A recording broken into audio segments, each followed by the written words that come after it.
munaasabadan ayaa ujeedkeedu uu ahaa mid bulshada Soomaaliyeed ee ku jirta xeryaha qaxootiga Dhadhaab ee dalka Kenya lagu gaarsiinayay hadaf siyaasadeedka xisbiga Samadoon oo kamid ah xisbiyada ka jira dalka Soomaaliya ayaa lagu qabtay xeryaha qaxootiga Dhadhaab ee dalka Kenya. waxaa munaasabada soo qaban qaabiyay gudoomiye ku-xigeenada arrimaha bulshada iyo maaliyadda ee xisbiga Samadoon Sharif Cabdullaahi Shariif Abuukar iyo Sheekh Cabdullaahi Axmed Cali Sheekh Cabdullaahi Daada oo howlo shaqo maalmahan buu u joogay dalka Kenya. waxaa munaasabada ka qayb galay culumaa u diin, ganacsato, dhalinyaro, haween, fanaaniin, abwaano iyo qaybaha kala duwan ee bulshada ku dhaqan xeryaha Dhadhaab. intii ay socotay munaasabada ayaa waxaa madasha lagu soo bandhigay suugaan isugu jirtay gabayo, heeso iyo riwaayado lagu bogaadinayay waxqabadka xisbiga Samadoon. guulayso calanka yagu kuma gabo ilaahay go'na kama dhiga cadow kuma gabo shisheeyo ciida hada hodanka carada hada gaarka mahantiyo gumaysigu Samadooney adiga mooyaane cid kale ma garanayo. mamurmaan mahigaaka iyo milixya jiileele mamurmaan dhurwaan muruq yar iyo maaruqaha aare mamurmaan miskiin tuugsadiyo maalinkii qabe mamurmaan muftiga caalimkiyo macallin diineede ha moogaanin Samadoon ayaa maanta soo baxay. qaar kamid ah ka qaybgalayaashii munaasabada oo goobta ka hadlay ayaa sheegay in xisbiga Samadoon uu yahay xisbi mudan in la garab istaago maadaama iyagoo dalkii ka fog kuna jira qaxooti uu noqday xisbigii ugu horeeyay ee ugu taga qaxootiga una soo bandhiga hadaf siyaasadeedkiisa. waxayna taa bedelkeeda sheegeen in ay hiil la garab taagnaan doonaan xisbiga kaalin kastoo bulsho ahaan kaga aadan. walaalayaal horta halkan سيد مشايخدي إيجاه الرئيسي يوالله يكون شيئين وهل حزبي صومالي بدبادي إذا إن لقى هلو بدبادي صومالي دا هلا بدبادي يعطي الله دهنا شريعة الإسلام كوي أقوشاي إن قفك ولالك هذا أدو جرجارتنا جرجار كنا والو باهي وضن كنا جنا دباتوين فربضن باكجران دباتوين كجران ورت الله كسر الليل وحانا دونينا كل كستا on ijtimaac iskugu imaano in aan ijtimaaca asaga aan ku niraano ilaahay wadankanaga nabad ka yeel. marka waxaan maqlaynay in Soomaaliya xisbiyo fara badan maraha laga sameeyay, qaar la diiwaan geliyay, qaar processkii ay ku jiraan maanta processkii ay ku jiraan waan maqlaynay magacyadoodan waan haynaa ama media ka aragnay. marka maanta waxa mucjiso oo la yaab leh in uu noqday xisbigii ugu horeeyay na soo gaara maadna codsada siyaasadiisa noo soo bandhiga waa ka xisbiga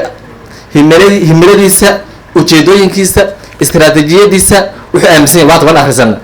calaamadiisa calankiisa walba. marka maanta waxaa mucjiso oo la yaab leh oo aad u faraxsanahay inuu noqday xisbiga ugu horeeyay ee macnaha hawsha noo soo bandhiga aad u faraxsanahay. Soomaalidu waxay tiraahdaa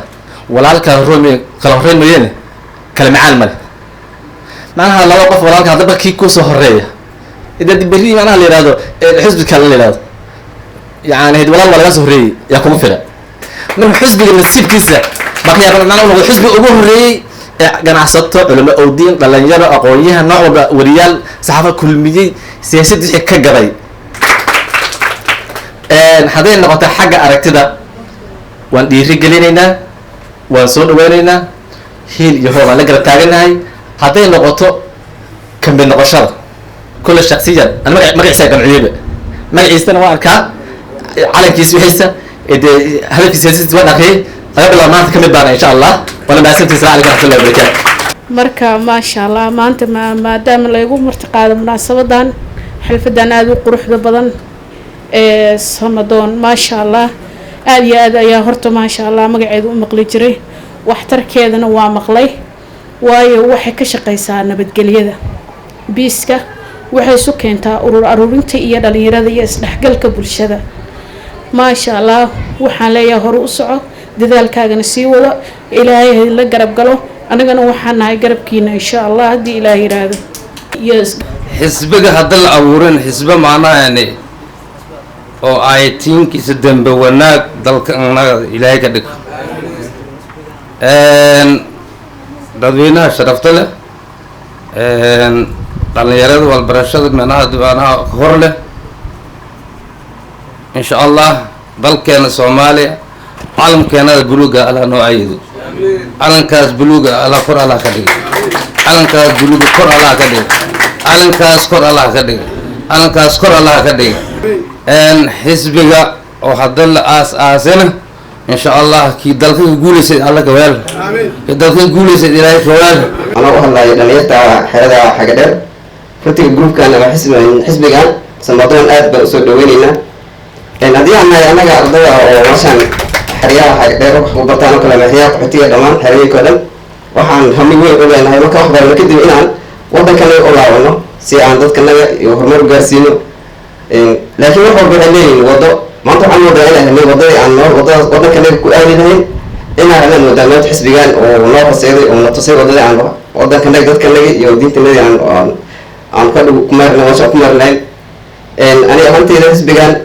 فنتي وكبير يا لو حالة مثل كمان حسبيا وحكر ولا ودي إن أو كشقينا دينته دلك يا دلك ولا عمره مسلسل يقول جالن قربا سقوسنا وحيانا حمانته أو وضع كنا أنت مدة رسول جيت مايس أقرب تيان أو مرة أو عرفتان فنتي أكبر سؤالنا ولا ما سنتي سؤال Dr. Cabdinuur Maxamed Yuusuf oo ah gudoomiyaha xisbiga Samadoon oo qadka taleefanka kaga qayb galay munaasabada ayaa ku bogaadiyay bulshada Soomaaliyeed ee xeryaha qaxootiga Dhadhaab sida wanaagsan ee taageerada ay ugu muujiyeen xisbiga waxa uuna dhankiisa u sharaxay bulshada ka soo qayb gashay munaasabada ay qadka taleefanka uu kala hadlayay ujeedooyinka xisbiga Samadoon loo aasaasay iyo hadafka siyaasadeed ee xisbiga تاجرنا كدول بالشارع صحافة معمول كحياة الغاز الأولاد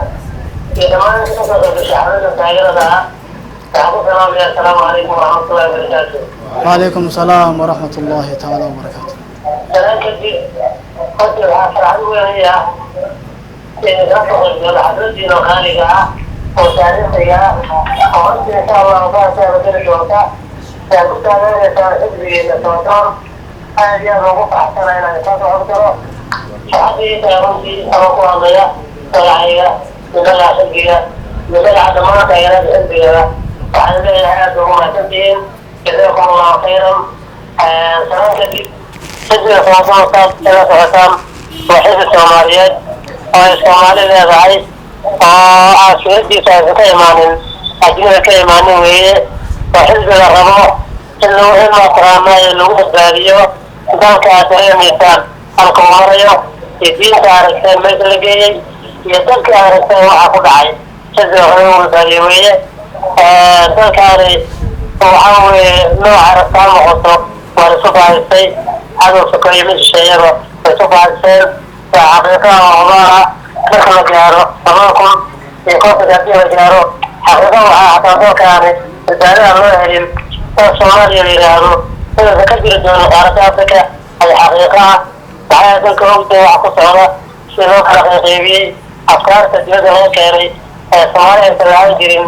ما نظر كي نوضح بقيه ودريب الإنسان ugu dambeyntii gudoomiye ku-xigeenka arrimaha bulshada iyo wacyigelinta xisbiga Samadoon Shariif Cabdullaahi Shariif Abuukar oo gunaanadkii munaasabada ka hadlay ayaa uga mahadceliyay marti sharaftii munaasabada ka soo qayb gashay waxa uuna dhankiisa bulshada xeryaha qaxootiga Dhadhaab uu u faahfaahiyay ujeedka ay munaasabadani u qabteen iyo hadafka siyaasadeed ee xisbigan Samadoon loo aasaasay iyo waxqabadka xisbiga intii uu jiray waxa uuna sidoo kale gudoomiye ku-xigeenka sheegay in ay qorshaha ugu jirto xisbiga Samadoon in dhalinyarada wax ku barato xeryaha qaxootiga Dhadhaab ka xisbi ahaan ay waxbarashadooda ka taageeri doonaan si kor loogu qaado waxbarashadooda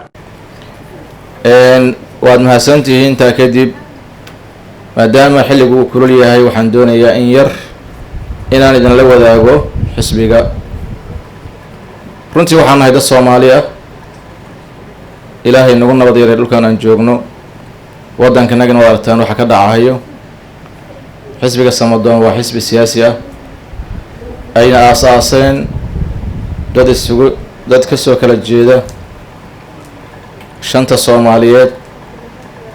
iyo gobollada dhammaan dalka uu leeyahay iyo degmooyinkiisa ka kala yimid si ay Soomaali oo dhan uga wada dhex muuqato xisbiga. dad gaar ma wataan, nin gaar ma wato. markay arkeen dadkaas aqoon-yahanada iyo isugu jiro bulshada qaybaheeda kala duwan dalkii meesha uu marayo in maalinta ka dambeysa uu sii galayo mugdi, waxay isla garteen inay sameeyaan xisbigan furtaan si ilaahay mustaqbalka ugu badbaadiyo dalka iyo dadka iyo diinta islaamka ilaahay uu siiyay Soomaali. dhalinyaradaanadan halka wax ku baranayso in mustaqbalkooda aan ka shaqeyno baleenkeena ugu jirtaa wax noo qoran waayo waxaan la soconaa dhibaato badan halka inay ka jirto. dadku markay aqoon yeeshaan wax bartaan, waxbarashadoodii ay ka faa'iideysan laayihiin mustaqbalkoodii iska dhumahayo. wasaaradaha khusay marka ka xisbi ahaan dowladda dhexe waan kula xisaabtami karnaa insha Allah, waana raadinaynaa xaqeena hadii Ilaahay idmo. waxaan rajaynayaa ku guuleysan doona insha Allah, waan ku guuleysanaynaa idinka Ilaahay. laakiin idinku waxaan ka codsanayna saad maanta u taageerteen in maalin walba saacad walba noola socotaan, ka mid noqotaan barnaamijka socda. taladiina loo baahan yahay, tusaalena loo baahan yahay, rag iyo dumarba waa idin baahan maasha Allah. Mustaf Maxamed Xuseen, Mustaf Meeleeye, TABIYE TV, gobolka Waqooyi Bari Kenya, Dhadhaab.